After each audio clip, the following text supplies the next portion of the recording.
میرے محترم بھائیوں اور بہنوں، اللہ تبارک و تعالی قرآن پاک میں اپنے بندوں سے بات کرتا ہے۔ The Quran is the holy book of Allah۔ قرآن اللہ کی پاک کتاب ہے۔ قرآن اللہ کی ذات سے نکلا ہوا کلام ہے اور رسول پاک صلی اللہ علیہ وسلم کے قلب مبارک پر اترا ہے۔ یہ واحد نبی ہیں جن کے قلب مبارک پر قرآن اترا۔ باقی انبیاء کو جو کتابیں ملی اور جو صحیفے ملے وہ سب لکھے لکھائے آسمان سے اتار دیے گئے۔ ساری تورات لکھی ہوئی اکٹھی اتار دی گئی، ساری زبور لکھی ہوئی اتار دی گئی، انجیل کو آسمانوں پہ لکھوایا گیا، زمین پر پکڑا دیا گیا، اور جتنے بھی انبیاء کو چھوٹے چھوٹے صحیفے ملے وہ سب لکھے لکھائے پکڑائے گئے۔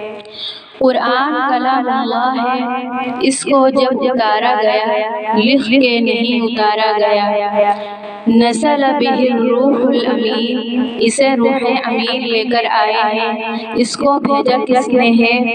انہ لتنزیل رب العالمین، یہ رب العالمین کے خزانوں سے، اس کی ذات سے نکلا ہوا کلام ہے۔ لانے والا جبریل ہے۔ لایا کہاں پر ہے؟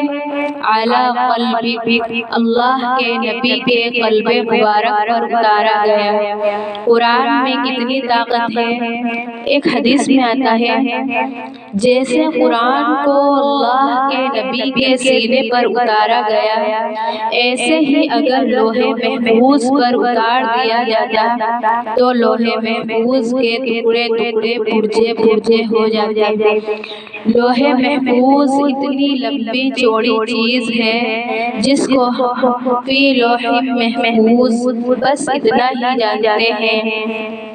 لوح محفوظ کی لمبائی کیا ہے، چوڑائی کیا ہے، طاقت کیا ہے، اللہ کے نبی نے اس کے بارے میں زیادہ کچھ ہمیں نہیں بتایا، لیکن یقیناً اس کی لمبائی چوڑائی کو اللہ کے سوا کوئی نہیں جانتا۔ لوح محفوظ میں اتنی طاقت نہ تھی کہ وہ اللہ کے کلام کو براہ راست سہار سکتی، تو اللہ نے قرآن پاک کو الفاظ میں بند کر کے الف با تا ثا ان حروف میں بند کر کے لوح محفوظ پر لکھوایا۔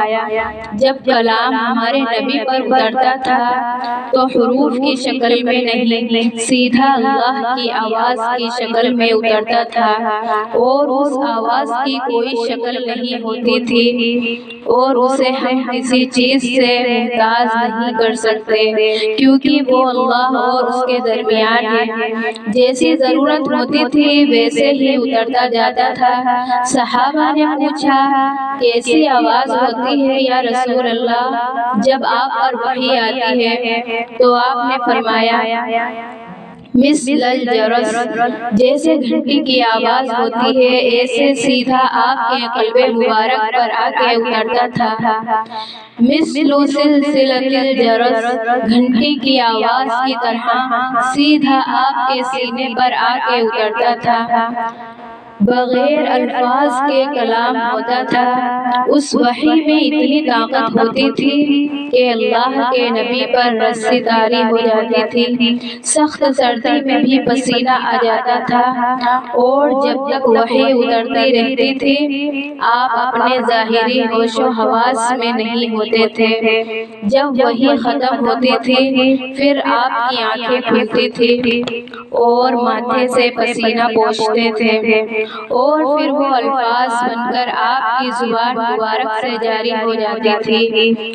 اللہ تبارک و تعالی نے اپنے علم میں سے خاص طور پر قلب ازہر چنا رسول پاک صلی اللہ علیہ وسلم کا، جس میں اتنی طاقت ہے کہ لوح محفوظ بھی اس کے سامنے چھوٹی ہو جاتی ہے۔ تو یہ وہ کلام ہے جس نے ہمیں اللہ سے جوڑا۔